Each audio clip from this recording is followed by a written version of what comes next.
શનિવારે પ્રધાનમંત્રી નરેન્દ્ર મોદીએ ઉજ્જવલ નિકમને ફોન કરીને કહ્યું હતું કે હું તમારી સાથે હિન્દીમાં વાત કરું કે મરાઠીમાં. મહારાષ્ટ્રમાં છેલ્લા કેટલાક દિવસથી મરાઠી ભાષાનો જે વિવાદ છે એ જોરશોરથી ચાલી રહ્યો છે. એવામાં ભાજપે ઉજ્જવલ નિકમને રાજ્યસભામાં મોકલીને એક મોટો દાવ રમી લીધો છે અને પ્રધાનમંત્રી નરેન્દ્ર મોદીએ પણ ઉજ્જવલ નિકમની સાથે વાત કરીને એક મોટો સંદેશ મહારાષ્ટ્રના રાજકારણમાં આપી દીધો છે. તો આના વિશે તમારી સાથે વાત કરીશ. મારું નામ રાજેશ શાહ છે અને તમે જોઈ રહ્યા છો ગુજરાતના સૌથી મોટા ડિજિટલ ન્યૂઝ પ્લેટફોર્મ ખબર છે .com.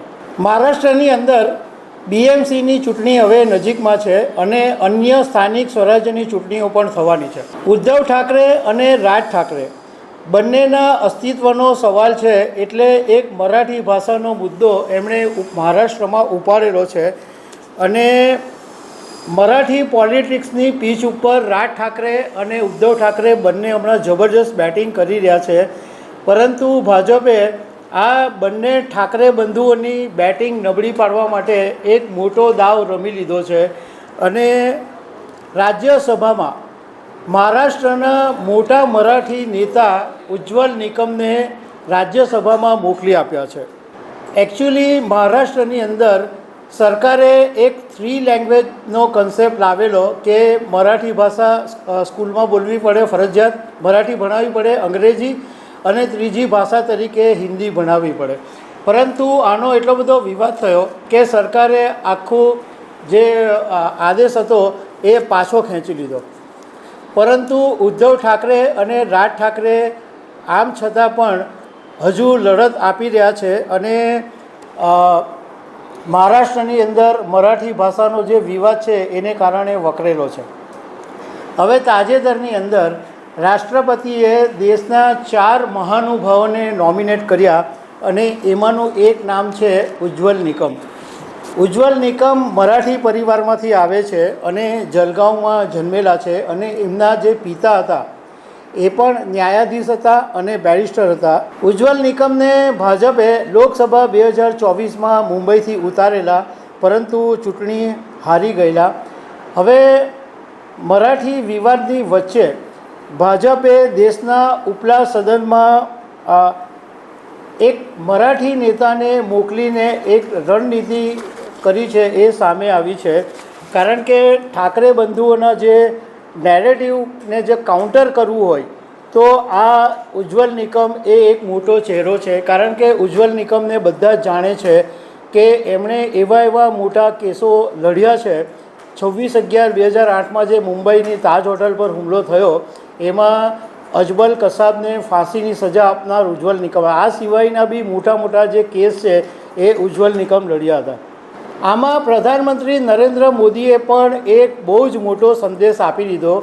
જ્યારે રવિવારે રાષ્ટ્રપતિએ જાહેરાત કરી એ પહેલાં શનિવારે પ્રધાનમંત્રી નરેન્દ્ર મોદીએ ઉજ્જવલ નિકમને ફોન કરીને કહ્યું હતું કે હું તમારી સાથે હિન્દીમાં વાત કરું કે મરાઠીમાં. અને પછી બંને હસી પડ્યા, PM મોદી અને ઉજ્જવલ નિકમ, અને પ્રધાનમંત્રીએ એ પછી મરાઠીમાં જ વાત કરી.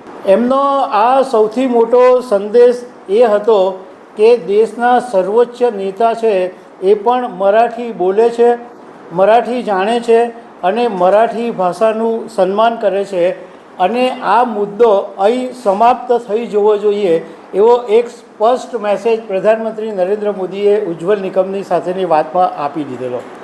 હવે રાજકારણના જાણકારોનું કહેવું એમ છે કે રાજ્યસભામાં ઉજ્જવલ નિકમને મોકલવા પાછળ ભાજપની એ રણનીતિ કામ કરી છે કે મધ્યપ્રદેશ અને છત્તીસગઢમાં જ્યારે વિધાનસભાની ચૂંટણી થયેલી એ પહેલાં ભાજપે જે રણનીતિ અપનાવેલી એ જ રણનીતિ ઉજ્જવલ નિકમ માટે અપનાવવામાં આવી છે.